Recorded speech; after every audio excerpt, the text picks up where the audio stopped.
Begini, jadi sebenarnya filosofinya adalah bagaimana menjaga keseimbangan, bagaimana menjaga kesetaraan, sehingga tujuan dari suatu organisasi itu bisa tercapai.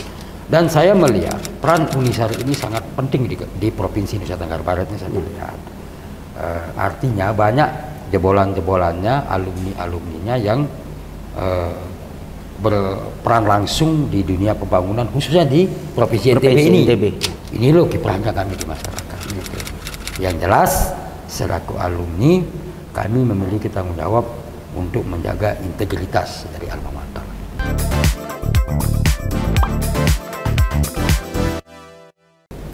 Halo, sahabat Unizar. Bersama saya, host Asmadi Unizar Talks. Alhamdulillah, bersama kami di sini alumni Fakultas Teknik Unizar, sekaligus beliau jabatan Sekretaris DPR Kabupaten Lombok Barat. Gimana kabar, Pak? Halo, assalamualaikum warahmatullahi wabarakatuh.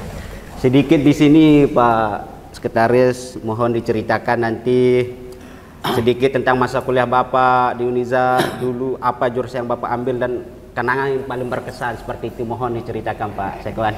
Oke, terima kasih. Memang pada awalnya memasuki dunia kampus di Universitas Islam Al-Azhar Mataram ini pada tahun 1999 saya masuk kuliah di sini, ngambil jurusan teknik sipil. Selama 4 tahun kurang lebih saya pribadi bergelut di kampus ini, kampus yang penuh kenangan kalau menurut saya pribadi,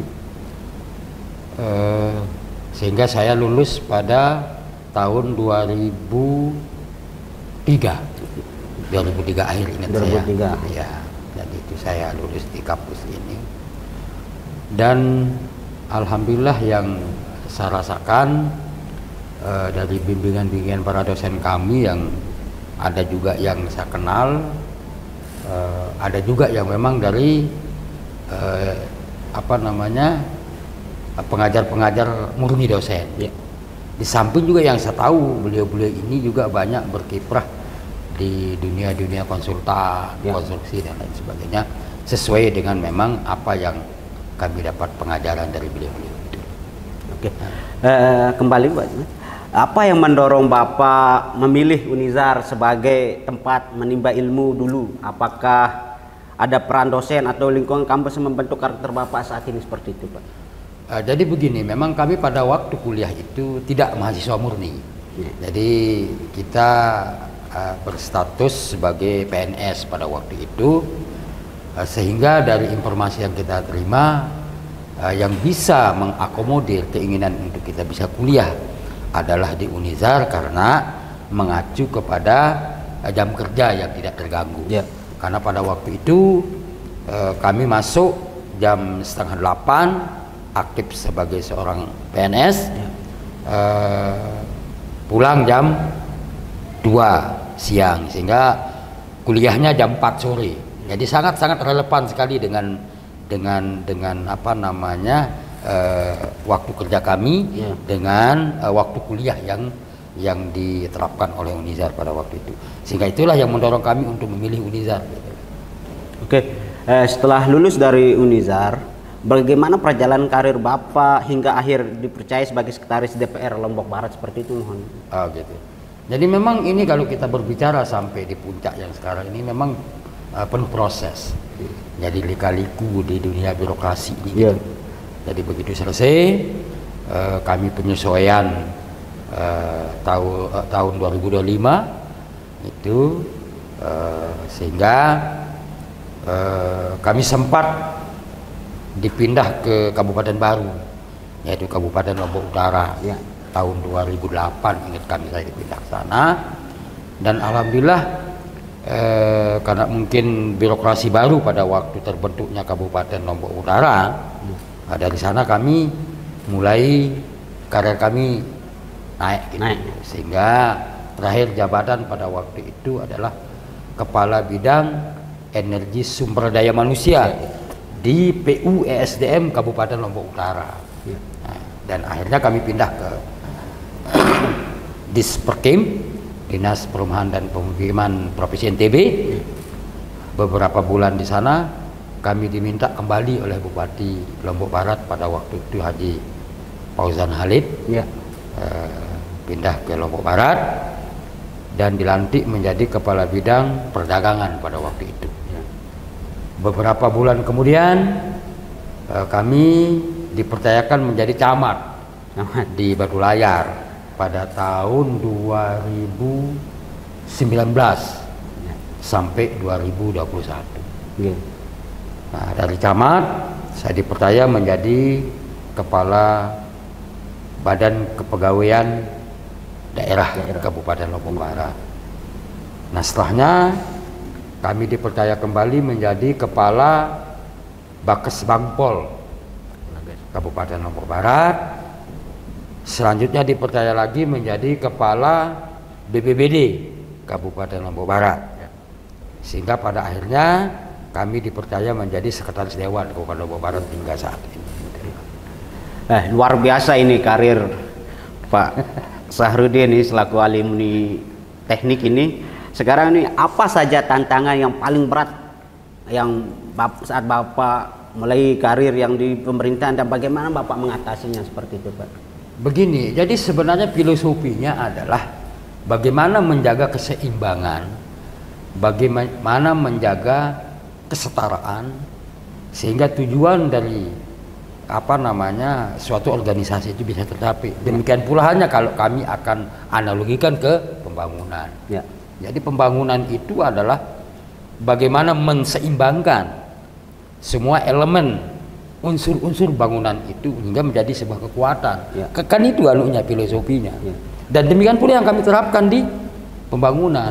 Bagaimana mensinergikan, bagaimana mengkoordinasikan, bagaimana mensinkronkan sehingga tujuan daripada organisasi itu tercapai. Kan dia sama sebenarnya gitu. Hanya kita hanya bahasanya di bangunan itu adalah struktur, tetapi di sini adalah kultur sosial budayanya. Kan ini yang kami padukan. Sebenarnya tidak jauh beda sebenarnya. Oke. Selanjutnya sebagai Sekretaris DPR Lombok Barat tentu Bapak punya tanggung jawab besar. Bisa dijelaskan peran utama seorang sekwan dalam roda pemerintahan daerah seperti itu, Pak? Ya, memang di sini memang unik kalau sekwan ini. Ya. Karena di sini ada dua pimpinan yang tempat kami bernaung.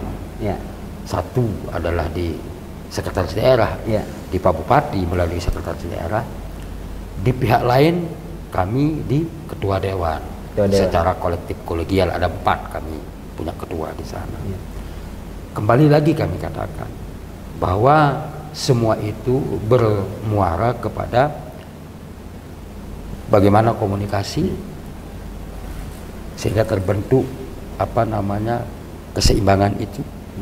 Ada di sini yang seperti saya sebutkan tadi sinkronisasi, ada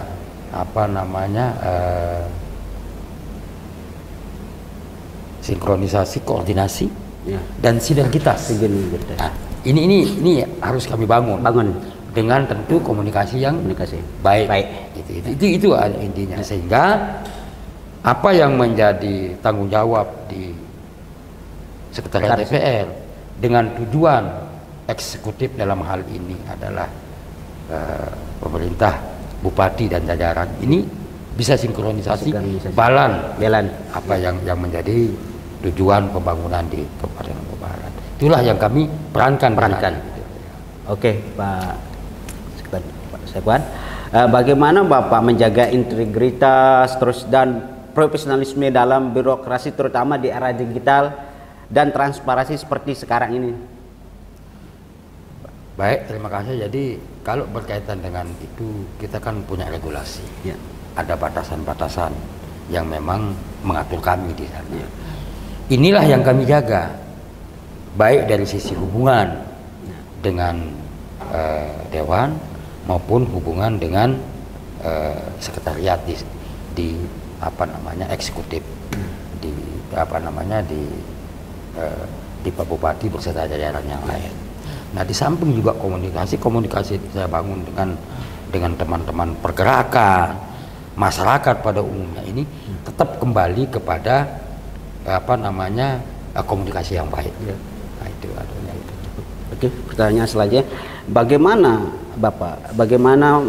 alumni kampus, menurut Bapak bagaimana alumni kampus seperti Unizar bisa lebih berperan dalam pembangunan daerah baik di sektor publik maupun swasta seperti itu, Pak? Saya melihat teman-teman alumni Unizar ini banyak loh yang berkiprah di birokrasi maupun di dunia usaha konstruksi pada umumnya. Yang mungkin salah satunya yang Bapak temukan mungkin saat ini adalah saya. Tapi banyak kok teman-teman saya di kota juga dan lain sebagainya. Dan saya melihat peran Unizar ini sangat penting di Provinsi Nusa Tenggara Barat ini saya melihat.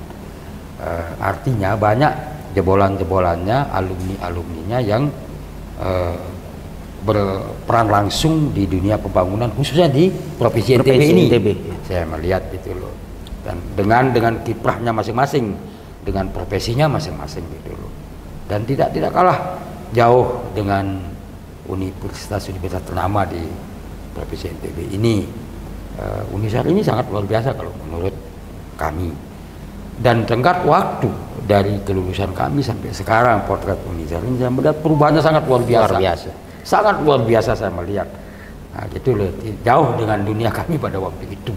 Apakah ini karena berkembangnya fakultas-fakultas yang lain? Ya. Mungkin terutama saya melihat di sini fakultas kedokterannya mungkin, sehingga dulu kalau saya bandingkan dengan yang sekarang, ini saya melihat ini pagi sore dia ada. Ya. Kalau dulu saya melihat hanya sorenya saja yang ramai gitu loh. Alhamdulillah perkembangannya sangat luar biasa gitu. Oke. Apa pesan Bapak untuk mahasiswa Unizar saat ini yang bercita-cita ingin terjun ke dunia pemerintahan maupun birokrasi seperti itu, Pak? Pesan saya, jangan kita pernah berkecil hati dimanapun kita menuntut ilmu. Jangan, dulu sering kami dibully gitu kan, tetapi kami tunjukkan ini loh alumni Unizar bisa berkiprah dan tidak jauh kalah dengan universitas yang lain. Sehingga pesan saya kepada adik-adik saya mahasiswa, yang penting kita ikhlas menuntut ilmu dimanapun tempatnya gitu loh. Dan kalaupun toh nanti butuh komunikasi dan lain sebagainya, teman-teman alumni Unizar ini dia selalu berada di mana saja. Salah satunya kami yang sekarang berada di birokrasi Kabupaten Lombok Barat selaku sekretaris DPRD Kabupaten Lombok Barat. Selanjutnya Pak Syakwan, jika boleh flashback kembali, hal apa yang dulu ingin Bapak lakukan saat kuliah tapi belum sempat dan ingin Bapak sampaikan ke adik-adik mahasiswa sekarang seperti itu? Jadi sebenarnya kami ingin berkiprah sesuai dengan basic yang kita miliki. Nah, cuma memang di dunia birokrasi ini kan banyak hal-hal juga yang dipertimbangkan, karena kita kan di dunia birokrasi ini ada atasan-atasan kita yang memiliki kewenangan untuk menilai dan lain sebagainya. Tetapi apapun itu kita bisa tunjukkan peran kita, kendati memang tidak selalu dengan ilmu yang kita miliki gitu. Sehingga pesan saya sekali lagi, tunjukkan bahwa kita selaku alumni Unizar itu ditaruh dimanapun tidak ada persoalan. Jadi kita tetap menunjukkan eksistensi kita selaku seorang pribadi dengan kemampuan yang kita miliki, yang kita dapat dari dunia kampus. Oke. Terakhir Pak Syakwan, bagaimana Bapak memaknai kata alumni, dan sejauh mana Bapak ingin terus berkontribusi untuk kampus Unizar ke depannya seperti itu, Pak? Kami memaknai kata alumni ini adalah menjaga integritas alumni, menjaga nama alma mater. Itulah bentuk daripada tanggung jawab kami selaku alumni. Ya. Yang selanjutnya adalah bagaimana memberikan gambaran di sekeliling kami, sehingga minimal dengan kami menyandang kesardanaan itu ada keingintahuan dari masyarakat di sekeliling kami untuk menanyakan, misal, Bapak dulu kuliahnya di mana? Ya saya kuliah di Unizar, kan gitu ya. Oh ya, ternyata sekarang Unizar itu saya lihat ada fakultas kedokteran, ada fakultas ini, fakultas itu, tidak kayak dulu yang teknik, ekonomi dan hukum yang paling terkenal. Ya. Ya, memang sekarang Unizar itu udah beda. Ya.